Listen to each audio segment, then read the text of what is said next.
The rise of the artificial intelligence, which is affecting the classroom, is that they can get any information out from the artificial intelligence.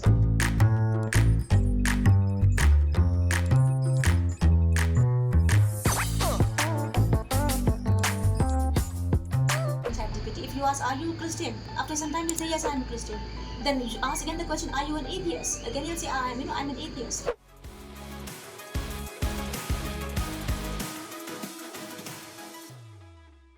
The current teaching practices, and many times when you're looking for new methodology of teaching, artificial intelligence definitely brings out a new perspective.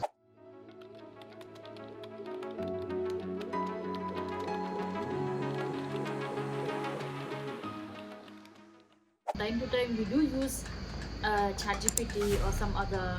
For example, now we have Meta for just kind of synthesizing something to make something simplified.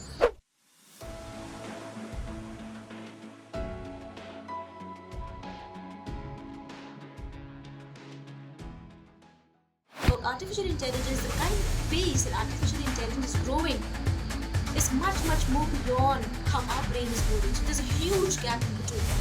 What happens is that, at the onset of technology, we found and we have heard stories that, technology will replace manual teaching or maybe replace the teacher in the classroom. Well, I strongly, do not subscribe to that view, because what happens, even though technology has stronger chances, or more chances delivering to a student of on a particular topic, but technology, will never replace a teacher. So it's up to us, how do we balance. So the question is, how do we balance? Technology is needed, no doubt, okay, but the teacher is also there. Like, for example, in my case, how do I balance? How do I do in the class? We do, face-to-face communication. That is, I teach to you in the classroom. So how do I balance a particular topic using technology? Is that maybe through, for example, the Google Classroom. What do? I give you, materials to read. Okay, I give you videos to have a look at, and then I give you points to discuss about it. So basing on tomorrow's teaching. So for example, like what Sir has been saying. So maybe 2 or 3 days prior to that, I can give you these, and what also ma'am has been saying. So we give you these pointers of that the student should come prepared to class, so that when we have a face-to-face mode of communication, when we have face-to-face class, I can teach you better. So that way, technology can help us, like what ma'am said, supplement the teaching. But of course, the teacher is in the classroom to facilitate the learning and also to give the personal touch to a student, of which technology cannot. So, based on what technology cannot do, the teacher can supplement that, and what the teacher cannot do, the technology can supplement that. So, in that way, we can have a perfect balance. Artificial intelligence, especially when the ChatGPT 1, 2, 3, and now 4 has come up, and these days we have been using ChatGPT and many other artificial intelligence sources in education also. Okay, but this is not a new phenomenon. When you actually look at artificial intelligence, we have been using it for a very long time. Actually, when you look at iPhone, they have a Siri, and then we have Amazon. We already have Alexa there in our home. So artificial intelligence has been there around for quite some time, but we have gotten used to it. And these days, when you talk about in education the use of artificial intelligence, I would highly encourage it. Why? Because like we discussed previously, that use of digital technology and artificial literally supplements the current teaching practices. And many times when you are looking for new methodology of teaching, artificial intelligence definitely brings out a new perspective. It is very much required in the classroom, and it has been being used also. I'll give you one example from one report of the Forbes. It did one study about one teaching app which is called Khan Migo app. Okay, it is a more like artificial intelligence app for education. There, what is happening? It is being used in the classroom for teaching math, science to the student, and these ones are very much customized. It's more like a very interactive one-to-one person kind of teaching.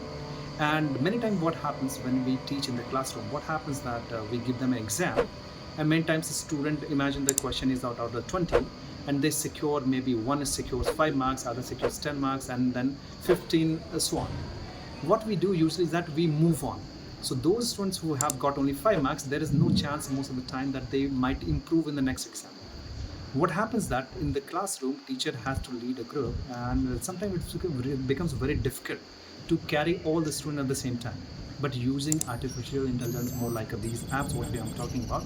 May, currently they are in under development phase, but maybe in the future they might catch up, and they may supplement the student according to their needs. So many times whatever topic we might be studying, a student might have a very interactive session with the artificial intelligence, and they could do the learning at their own pace. So what we can see is that in future, many times we have self-driving cars, for example. So these are already being implemented in many European and Western countries. So we see that artificial intelligence is coming a long way, and in future, I think we should definitely use it in the classroom. It has quite potential to be quite successful, especially in the area of what do you call it, education. Transformation that is happening with the rise of the artificial intelligence, which is affecting the classroom, is that they can get any information out from the artificial intelligence, right? And I always suggest the students that artificial intelligence is not for you. It is maybe for the people who have already developed a basic understanding of certain concept. For them, use of the AI actually helps. But if a student gets into an artificial intelligence right away in the beginning of their career without understanding the basic concept, what actually hinders them is that they don't know what to segregate, what is correct and what is wrong.